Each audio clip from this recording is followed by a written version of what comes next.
오늘 거기 보면 제목이 예수님의 슬픔입니다. 제일 마지막 예루살렘아 예루살렘아 하면서 하셨던 예수님의 탄식, 그래서 예수님의 슬픔이라고 제목을 정했습니다. 37절만 우리가 요절로 다시 한 번만 읽겠습니다. 예루살렘아 예루살렘아 선지자들을 죽이고 내게 파송된 자들을 돌로 치는 자여, 암탉이 그 새끼를 날개 아래 모음같이 내가 네 자녀를 모으려 한 일이 몇 번이냐. 그러나 너희가 원치 아니하였도다. 아멘. 여러분, 효행복 교재를 우리가 한번 쭉 읽을 겁니다. 효행복 교재가 있으신 분들은 같이 읽어주시고요, 교재가 없으신 분들은 잘 또 들어주시면 좋겠습니다. 같이 읽겠습니다. 시작. 예수님은 마지막 설교를 통해 하나님의 진노를 사는 7가지 행위를 지적하시며 유대 종교 지도자들을 통렬하게 비판하십니다.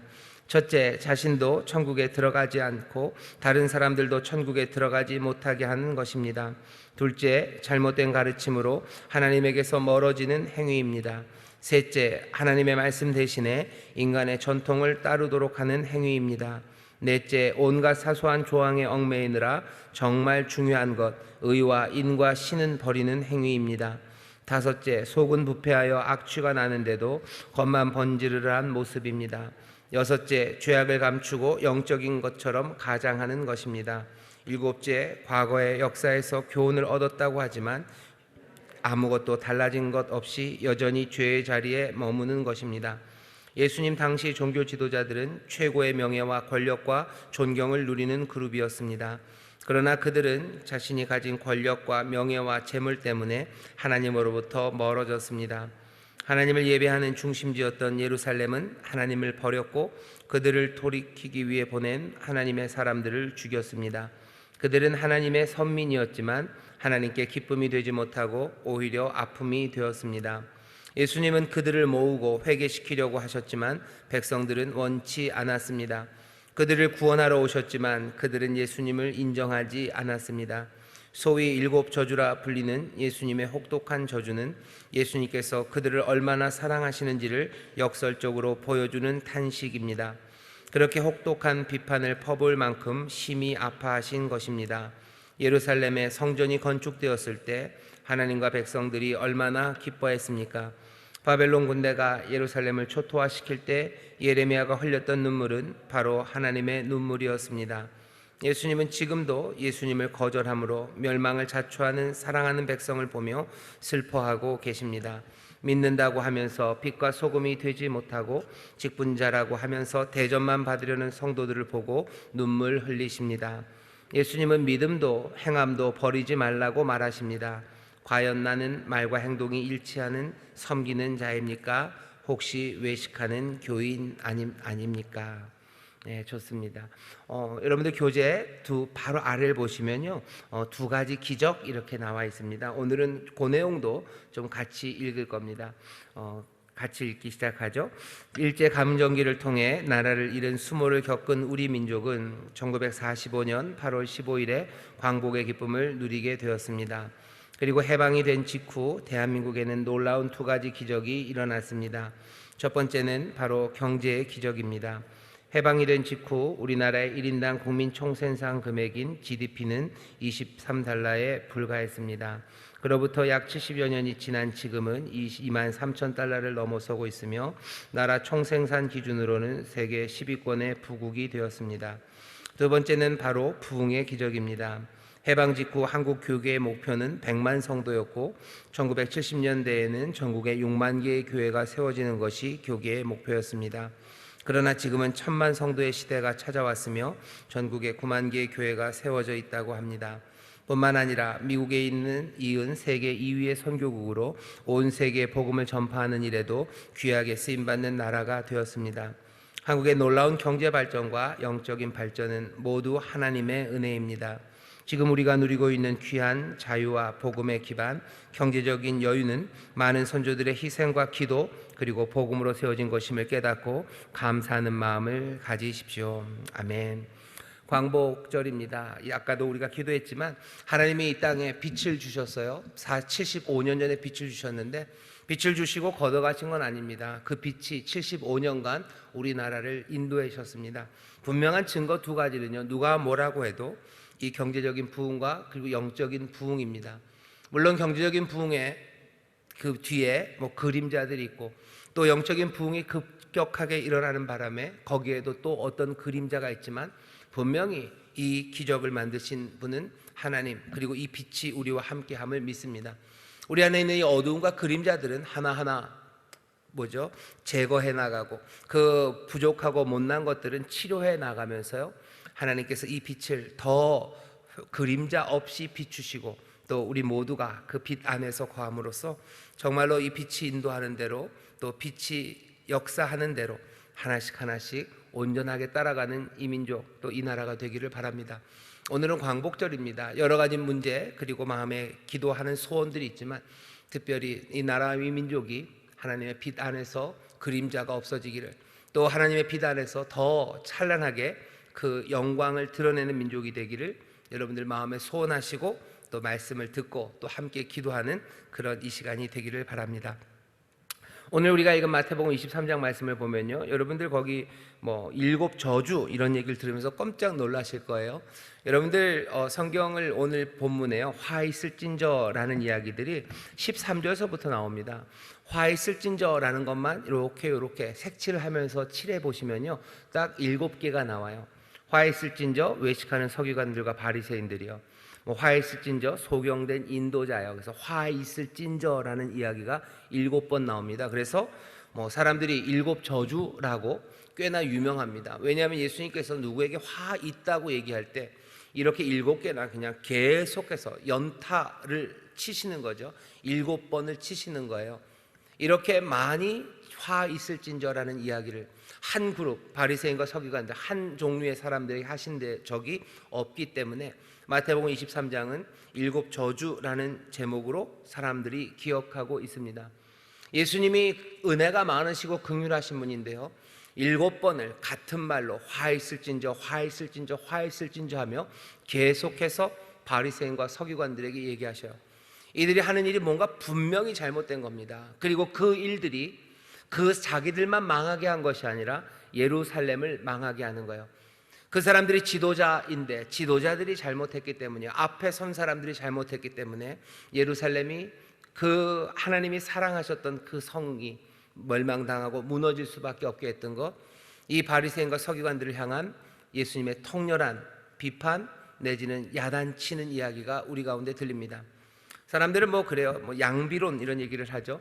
누구도 잘못했고 누구도 잘못해서 지도자만 잘못한 게 아니죠. 그런 지도자를 따르는 사람들도 잘못했고 또 요즘처럼 민주적인 상황에서 그 지도자들을 뽑은 사람들 따르기도 하고 뽑기도 한 국민들의 문제라고들 얘기합니다. 하지만 그 문제 말고요, 잘못 뽑은 거 잘못이죠. 잘못된 걸 쫓아가는 거 잘못이죠. 하지만 결국은 한 공동체를 무너뜨리는 데 있어서 가장 결정적인 건 지도자들입니다. 지도자들이 잘못했을 때요, 존경받는 지도자들이, 그리고 어떤 위치에 있는 사람들이 잘못했을 때 그 땅이 잘못되는 겁니다. 그러니 예수님께서 그냥 예루살렘에 있는 사람들을 그렇게 야단치지는 않으셔요. 하지만 바리새인과 서기관들 이 사람들은 7번이나 저주하며 연타를 매기시는 거예요. 너네들 그러면 안 된다, 그러면 안 된다, 그러면 안 된다, 그러면 안 된다. 왜 이 사람들을 그렇게 모질게 예수님이 야단을 치셨을까? 그냥 양가입니다. 2가지 감정이 있으신 것 같아요. 바리새인과 서기관들은 그래도 예수님 당시에 뭔가 기대를 받았던 사람들이에요. 이 사람들은 뭔가 잘할 것 같다고 사람들이 생각했어요. 이 사람들은 좀 더 성실한 것 같고, 이 사람들은 좀 더 정직한 것 같고, 이 사람들은 좀 더 하나님 말씀에 순종하는 사람이라고 기대했던 사람들이 바리새인과 서기관들입니다. 그전에는 옛날부터 있었던 온갖 거짓말하는 이들, 온갖 권력에 아부하는 사람들, 그런 사람들만 보아왔어요.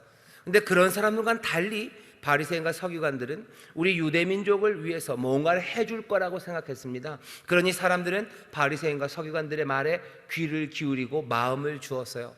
하지만 예수님이 봤을 때는 아닙니다. 바리새인과 서기관들, 사람들이 보았을 때 마음을 줄 만큼 뭔가 좋은 것들을 하는 것 같지만 이 사람들은 겉과 속이 달라요. 겉은 번지를 하지만 안에는 별것 없습니다. 아니 오히려 더럽습니다. 이 사람들 회칠한 무덤이에요. 그 안에는 온갖 죽은 사람의 뼈와 모든 험하고 더러운 것들이 가득하지만 겉에만 그래요. 말은 잘하지만 행하는 건 없습니다. 뭘로 알아요? 예수님이 이 사람들을 보니 이 사람들은 아버지인 양해요. 이 사람들은 지도자인 양해요. 이 사람들은 선비인 양해요. 정말로 중요한 하나님의 의와 하나님의 사랑과 하나님을 향한 믿음, 그것 대신에 이것저것 사소한 것들, 그것들 가지고 하나님의 뜻이라고 말하는 사람들입니다. 오늘 여기 23장에 있는 말씀을 보면 그냥 옛날 예루살렘에 있었던 어떤 이상한 사람들 이야기, 여기 보면은 옷수를 길게 하는 사람들이라고 그러죠. 경문을 넓게 하고 그리고 옷수를 크게 하는 5절에 있는 그런 사람들, 우리는 잘 본 적도 없는 바리새인과 서기관이라는 사람들 이야기, 그냥 그 사람들을 쫓아가기를 좋아하는 옛날 유대인들, 2000년 전 사람들 이야기를 우리가 읽고 있고 그 이상한 행동들을 예수님이 비판하고 있다고 생각하면 곤란합니다. 여기 예수님께서 말씀하고 있는 이 이야기들은 바로 그냥 그대로 우리들의 이야기입니다. 예수님이 지적하고 있는 바리새인과 서기관들의 이야기는 이 시대 지도자들에 관한 이야기이고요, 앞에 있는 1절부터 11절까지 12절까지 예수님이 제자들과 무리들, 예수님을 따르는 사람들에게 어쩌면 예루살렘에서 마지막으로 전하는 말씀은 정말로 우리에게도 그대로 적용되는 말씀입니다. 왠지 아십니까? 앞에 1절부터 12절까지 있는 말씀은 그냥 이상한 옷 입지 말아라, 그 사람들, 이상한 옷 입는 사람들, 옷수를 길게 하는 사람들, 잔치에서 앞자리에 앉는 사람들, 그 사람들 따라가지 말아라 라는 단순한 이야기는 아닙니다. 우리와 상관없는 이야기는 아니죠. 여기 1절부터 12절까지 있는 내용은 그냥 바로 우리의 내용이에요. 왜? 우리도 인정받고 싶어 하고요, 우리도 인사받고 싶어 합니다. 어디 나가서 사람들 많은 데 갔는데요, 사람들이 막 인사하면 기분 좋아요. 그리고 사람들에게 인정받으면 기분 좋습니다. 그리고 인정받고 싶어 하고요, 인사받고 싶어 합니다. 우리는 사회적인 동물이라고 이야기를 해요. 딱 그 얘기입니다. 남들이 알아주면 좋겠고요, 또 남들이 좋아해주면 좋겠어요. 혹시 어디 무슨 포탈이나 어디다가 내가 다 댓글이라도 써놨는데 그 옆에 누가 엄지척이라도 하나 올리면 기분 좋고요, 누가 이거 엄지 내려놓으면 기분 굉장히 나빠요. 고백을 해야 되네요. 저도 유튜브 보면요, 제가 설교한 거 있으면요, 좋아요가 없으면 제가 하나 살짝 눌러요. 그리고 우리 교회 실시간 예배 보면요, 누가 이렇게 싫어요를 누르면요, 갑자기 예배 들어와가지고 왜 싫다고 누르는 거야? 이렇게 그런 생각이 들어요. 아이고, 얼굴이 빨개지네요. 여기 좀 그렇습니다. 알아주면 좋고요, 좋아해주면 즐거워요. 요즘 인싸 아싸 얘기하는데 인싸가 되고 싶죠. 그리고 사람들에게서 받아들여지고 싶어요. 내가 가면 사람들이 나를 끼워줬으면 좋겠어요. 사람들이 모여서 뭘 하다가도 내가 쓱 가면 자리를 비워주고 들어오라고 그랬으면 좋겠지. 사람들이 둘러싸서 뭘 하고 있는데 내가 그 옆에 갔는데도 아무도 자리를 비워주지 않으면 그거 상처받고 섭섭합니다. 인정받고 싶어요. 내가 한 일에 대해서 보상이 있었으면 좋겠고 그 일로 인해서 더 높은 자리로 갔으면 좋겠어요. 지금 예수님이 하시는 말씀은 그냥 딱 그 얘기입니다. 바리새인들, 서기관들 따라하지 말아라. 너희들 그 사람들처럼 경문을 넓게 하고 또 옷수를 길게 하고 식탁의 자리에서 그 앞자리에 앉는 거, 그거 하지 말아라 라고 얘기하셔요. 왜 이 얘기를 하십니까? 우리의 욕망에 관한 이야기이기 때문이에요. 이건 이상한 유대인에 관한 이야기가 아닙니다. 우리의 욕망에 대해서 얘기를 하셔. 모두가 갖고 있는 욕망입니다. 그러니 사람들은 사람들에게 인정받는 그곳으로 가고 싶어 하지만 예수님은 다른 이야기를 하시는 거죠.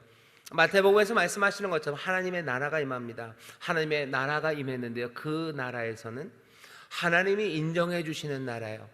복 있다 얘기하시죠. 가난한 사람들, 너희가 복 있다는 거예요. 너희들이 복 있다. 너희가 화목해 하고 화평케 하는 사람, 너희가 복 있다. 너희가 하나님의 아들이다. 우는 사람들, 너희가 복 있다. 하나님이 위로받을 거다. 너희들 줄인 사람들, 의에 줄인 사람들, 너희가 복 있다. 하나님의 위로가, 그리고 하나님의 의로 너희를 배부르게 하실 거다. 하나님의 나라는 하나님이 인정해 주시는 나라예요. 내가 다른 사람에게서 인정받고 다른 사람에게서 받아들여지는 것, 아니 그건 말고 여기 하나님의 나라에서는 하나님 앞에 인정받고 충분히 받아들여졌기 때문에 더 이상 나를 정당화하고 그리고 내가 가치 있는 사람임을 증명해야 될 필요가 없습니다. 내가 내 가치를 증명해야 된다는 그 멍에 그것을 벗어놔야 되는 거예요. 아들은 아버지에게 인정받고 싶어요. 그 뭐라 그래야 되나, 그 멍에를 내려놓는 겁니다. 나는 세상에서, 사회에서 인정받아야 될 것 같고, 나는 내 부모에게서, 아니면 나는 내 자녀에게서 내가 인정받아야 될 것 같은 거예요. 그러니 거기에 그 멍에가 얼마나 힘들고 어렵고 벗기가 힘듭니까? 끊임없이 욕망으로 비어 있는 거죠. 사람들의 인정은 왔다가 가는 거예요. 그러니 그것들 붙잡기 위해서 내 삶을 매달리는 거죠. 계속해서 그 사이트 가보는 거예요. 계속해서 내가 달았던 댓글들 그거 가서 찾아보는 거예요. 내가 나왔던 동영상 보면서 사람들이 얼마나 좋아하나. 한 번으로 끝나지 않습니다. 가고 또 가고 또 가는 겁니다. 이건 그냥 단지 슬픈 이야기만은 아니에요. 이건 안타깝게도 죄와 관련이 있습니다. 사람은 원래 그런 거 아닙니까? 그렇게 약한 것 아닙니까? 우리가 사회적인 동물이기 때문에요, 알아주면 좋고 좋아해주면 좋겠죠. 하지만 그것이 그냥 본능을 따라간다고 해서 우리는 그런 사람이니 그렇게 살아도 되는 것, 그것과는 좀 다릅니다. 왜냐하면 그렇게 살아가는 사람들은 하나님 대신에 다른 사람들이 어떻게 생각하는지가 내 인생의 지향점이 됩니다. 내 삶의 방향을 결정하는 것, 내 삶의 목표는 하나님을 향해 있지 않아요. 다른 사람들, 그리고 다른 사람들의 생각을 향해 있습니다. 하나님 말고 다른 것들을 보고 살아가기 시작해요. 그러면 이건 일종의 우상 숭배입니다. 다른 사람들에게 어찌 보이나 그 가치를 두고 살아가는 거예요. 예수님이 얘기하십니다. 예루살렘에 있는 거민들, 그리고 사랑하는 사람들, 예수님의 제자들, 그리고 무리들에게 얘기해요. 너희들 그렇게 살 이유가 없다고. 다른 사람들에게 인정받기 위해서 살아가야 할 필요 없다고. 하나님이 너희를 인정하시니 다른 사람들의 생각이 너희의 삶의 지향점, 방향이 되는 것이 아니라 하나님의 사랑이 너희 인생의 지향점이 되라고 말합니다. 여러분들, 여기에서 우리가 자유를 누리기 시작합니다.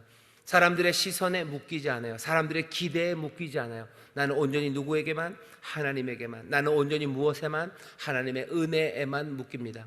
그 은혜에 묶이니 그 은혜로 숨쉬는 거예요.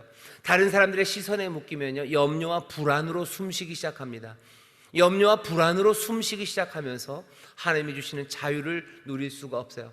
하지만 하나님의 은혜로 숨쉬기 시작하는 사람들, 그것으로 충분합니다. 사람들은 그렇게 생각하는 거예요. 이 다른 사람들의 눈, 시선, 그것 때문에 생기는 염려와 불안으로 숨쉬지 않으면 우리가 숨쉴 방법이 없다고 생각하는 거죠. 인정받지 않고 내가 끼어들 수 없으면 내가 살아갈 수가 없다고 생각하는 거예요. 아닙니다. 하나님이 나를 인정하셔요. 은혜가 나와 함께 하셔요. 그 은혜를 붙잡고 그거 기억하고 그 안에서 즐거워하며 그 하나님의 사랑으로 숨쉬는 그 숨이 우리를 오히려 더 자유케 하고, 그것이 우리를 두려움 없게 하고, 그것이 우리로 넘어지지 않게 합니다. 예수님이 그것들을 가르치시는 거예요. 그리고는 뭘 얘기하죠? 7가지 저주. 이 사람들이 얼마나 잘못하는지, 그 사람들 따라가지 말아라. 그 사람들에게 마음에 들게 할 필요 없어요. 바리새인들과 서기관들이 얘기하는 거, 그 사람들 하는 말들, 좋은 말들은 따라가. 하지만 그 사람들의 삶을 따라갈 이유가 없다고. 겉과 속이 다른 사람들이라고. 오히려 그래서 이 사람들이 잘못 가르침으로 말미암아 예루살렘이 멸망하게 된 거라고. 그러니 이 사람들의 가르침이 아니라 누구를 따라오라고요? 예수님 따라오라고. 너 하나님 아버지가 인정하신다. 아버지가 너를 사랑하신다. 그러니 다른 사람들에게 눈치, 다른 사람들에게 인정받기 위해서 그 염려와 두려움으로 살아가지 말라고. 염려와 두려움에 숨을 쉬는 사람들이 가득하면요, 그 성읍은 멸망합니다. 그 성읍은 어둠이 생겨요. 거기에는 분쟁과 싸움이 생깁니다. 비슷한 모습들이 요즘 보이죠. 부동산 값이 막 올라가기 시작해요. 부동산 값이 올라가고 어떻게 될지 몰라서 사람들이 패닉 바잉을 합니다.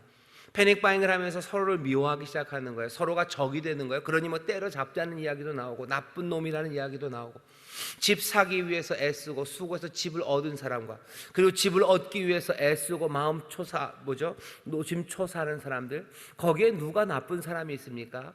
다 안타깝고, 그리고 조금은 슬프고, 그리고 돌봐야 되는 사람들만 있을 뿐인데, 사람들은 그 땅을 사고 그리고 집을 사는 그 일들을 염려와 불안으로 숨쉬기 시작하면서요, 여기는 미운 사람들, 때려잡아야 되는 사람들, 그리고 악한 사람들이 생겨버리는 거예요.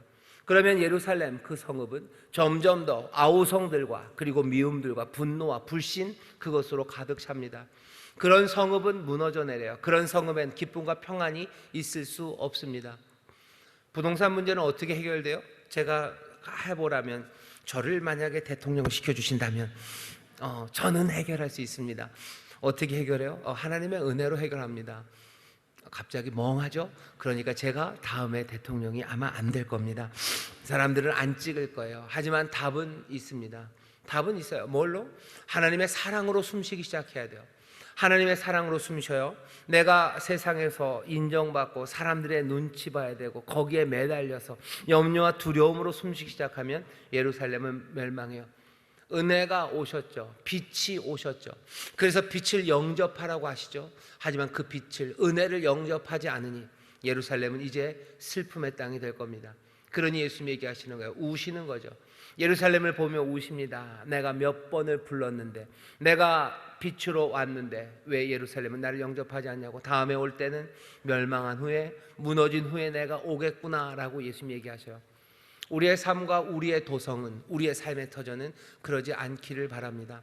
내 가정, 그리고 우리 교회, 그리고 이 나라, 이 민족은 정말로 빛이 오셔서 우리에게 하시는 그 말씀 그대로 사람들의 생각, 사람들의 눈이 우리의 삶의 지향점이 아니라 그렇게 살아가면 끝까지 염려와 불안 그리고 두려움으로 살 수밖에 없습니다. 하지만 하나님, 그리고 하나님의 은혜가 내 삶의 지향점, 그리고 내 삶의 방향이 되기 시작할 때 나는 두려움과 염려 대신에 자유와 기쁨으로 살아가기 시작해요. 우리의 숨결이 다릅니다.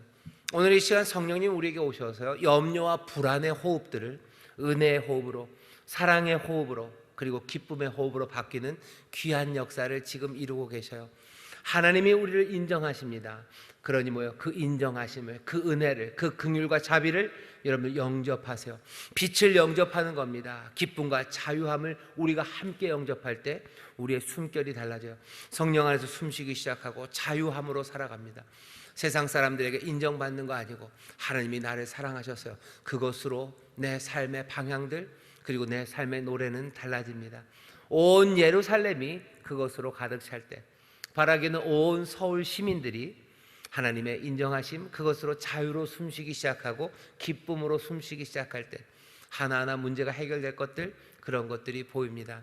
서울만이 아니에요. 인천, 또 우리의 가정, 우리 교회, 그리고 이 나라, 이 민족 모두가 다 정말로 주님을 영접함으로, 그리스도의 빛을 따라감으로 귀한 변화를 누리게 될 줄 믿습니다.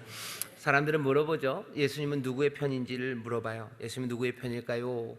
뭐 사회주의, 아니면 예수님은 자본주의신가요? 예수님 민주주의인가요? 공산주의인가요? 예수님이 누구의 편인지 계속 물어봅니다. 빛은 누구의 편이실까? 빛은 누구의 편이냐면요, 제 생각에는 빛은 누구 편이냐면요, 이웃의 편입니다. 특별히 약한 이웃들의 편이에요. 그리고 부족한 이웃들, 집 없는 이웃들, 보험 없는 이웃들, 그리고 교육받지 못한 사람들의 이웃, 그 이웃들의 편입니다. 예수님이 누구 편인지 사람들이 굉장히 궁금해요. 예수님이 누구 편이실까? 예수님은 나는 이웃들의 편이라고, 특별히 약한 사람들, 부족한 사람들, 모자란 사람들, 그 사람들의 편이라고 얘기하십니다. 빛은 그들에게 오셔요. 그리고 빛은 우리를 그리로 인도하십니다. 그래야 예루살렘은 이 빛으로 충만하고 살아가기 시작할 거예요. 어둠, 약한 우리에게 빛이 오셨어요. 그리고 우리는 그 빛을 따라서 약한 이웃의 편이 될 겁니다. 그렇게 살아가는 사람들, 그 하나님의 인정, 은혜를, 빛을 그렇게 받아서 빛을 따르는 민족에게 복이 있습니다. 이 나라의 민족이 예수 그리스도, 그 빛 대신 주님을 영접하고 주님을 따르기를 바라고, 우리의 모든 가정, 믿음의 가정마다 이 빛을 영접하고 이 빛을 따르기를 바라요. 세상 말고 주님의 은혜를 숨쉬기 시작하고 주님 안에서 다른 이웃들을 향해서 그들의 편이 되어주기 시작하고, 그때 이 땅에 소망이 있고요, 거기에 정말로 하나님이 주시는 번영이 임합니다. 이 나라에도 그렇고 교회에도 그렇고 어디든 그 빛이 임한 대로 영접하시고 빛이 인도하시는 대로 따라가게 되시기를 주의 이름으로 축원합니다. 그러면 더 이상 슬픔의 예루살렘이 아니라 주를 찬송하고 호산나 노래하는 예루살렘, 하나님 앞에 올려드리는 찬송이 가득한 우리의 삶이 될 줄 믿습니다. 기도하겠습니다. 하나님 감사합니다. 빛이 임합니다. 우리 가정에, 우리 교회에, 이 나라 이 민족에 빛이 임합니다. 하나님, 이 빛이 우리에게 전하는 바를 듣게 하시고 정말로 세상 다른 사람들의 생각을 따라 살아가는 것 아니라 은혜 따라 은혜 영접하며 자유로 하나님 주시는 기쁨으로 숨쉬게 하여 주시옵소서. 이 시간 주의 영이 우리 가운데 임하니 주여 다시 한번 하나님의 은혜로 숨쉬는 변화가 일어날 줄 믿습니다. 하나씩 하나씩 새롭게 변화되어 가며 더 복된 삶으로 인도하실 줄 믿사오니 성령님 우리와 함께하여 주시옵소서. 감사드리며 예수님 이름으로 기도하옵나이다. 아멘.